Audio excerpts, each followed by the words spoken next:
I'm Keano Smith, and this is Clutch Sports. Week 10 of college football was way better than the previous week. With a ton of big games played this past Saturday, us college football fans are hungry for more. So let's get into it. Clemson, Clemson, Clemson. The Tigers defeated 15 Notre Dame in an old school butt whooping. Although Cade is still doing Klubnik things, Phil Maffa is a bad man. With the final score ending in 31-23 Clemson, the Tigers took care of business at home. Klubnik completed 50% of his passes for 109 yards, 1 touchdown, and 1 interception. Y'all, let me tell you one thing. I am not Will Smith, but keep Phil Maffa's name in your mouth. He carried the ball 36 times for 186 yards and 2 touchdowns. If he is not starting going forward, I will lose my mind. I also want to highlight our middle linebacker, Jeremiah Trotter Jr., for catching a pick and taking it all the way for 6. Moving on to the Fighting Irish, Sam Hartman continues on a downward slope. He completed 13 of his 30 passes for 146 yards and 2 interceptions. Ew, stinky. Audric Estime continues to knife through defenses, picking up 87 yards on 17 carries for 1 touchdown. Notre Dame ran the ball a tremendous amount. Therefore, wide receivers were seen blocking for most of the game. However, Notre Dame had multiple times to come back and to score, especially with Phil Maffa fumbling the ball late in the game. Next up is the Battle of the Oklahomas. Oklahoma and Oklahoma State played a very good game, but in the end we have an upset. OSU quarterback Alan Bowman put on a clinic, throwing 42 passes, completing 28 of them for 334 yards. Ollie Gordon helped his quarterback carrying the ball 33 times for 137 yards and 2 touchdowns. Rashad Owens for Oklahoma State had 10 receptions for 136 yards, along with Brendan Presley, which caught 8 receptions for 97 yards. Moving on to Oklahoma, Dylan Gabriel was an absolute menace.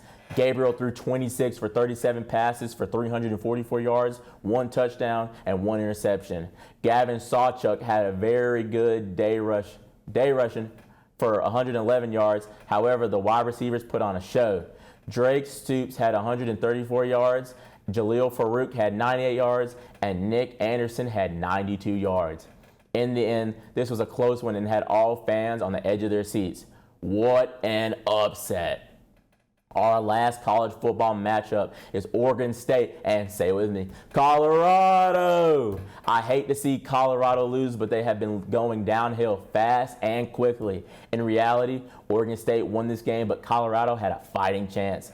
If the Buffs O-line would just protect and Shedeur Sanders went through his reads, they would be winning more games. The final score ended in 26-19 Beavers. DJU completed 50% of his passes for 223 yards and 1 touchdown.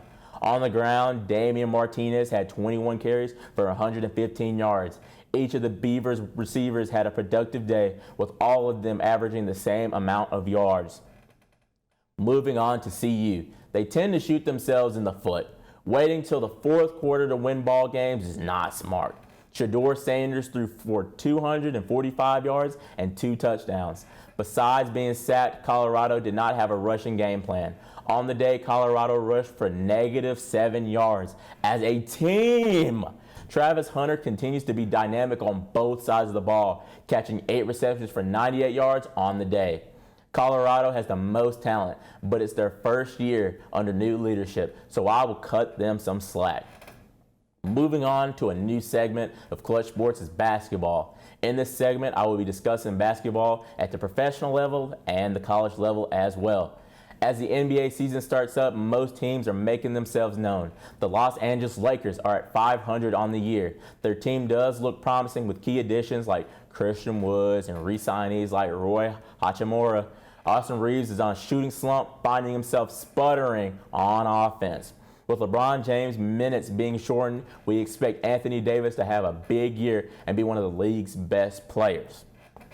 The Denver Nuggets are back to being the NBA's best team. As reigning NBA champions, 2-time MVP Nikola Jokic continues to put the team on his back. Continuing to average triple doubles, his partner in crime, Jamal Murray, is just deadly from 3. coming in clutch and final moments. With key complementary players around them, I do expect the Nuggets to make another run for the championship this year. Their current record is 6-1. But last but not least, the Milwaukee Bucks had a quite interesting offseason acquiring Damian Lillard. With their big three, I do expect them to be a powerhouse in the East. Their current record is 3-2. However, Giannis and Dame played well together, putting up a tremendous amount of points together. That's a wrap for this week's college football and NBA basketball news. To stay up to date, make sure to check out my show every week to stay tuned in your favorite sports teams. I'm Keano Smith, and this is Clutch Sports.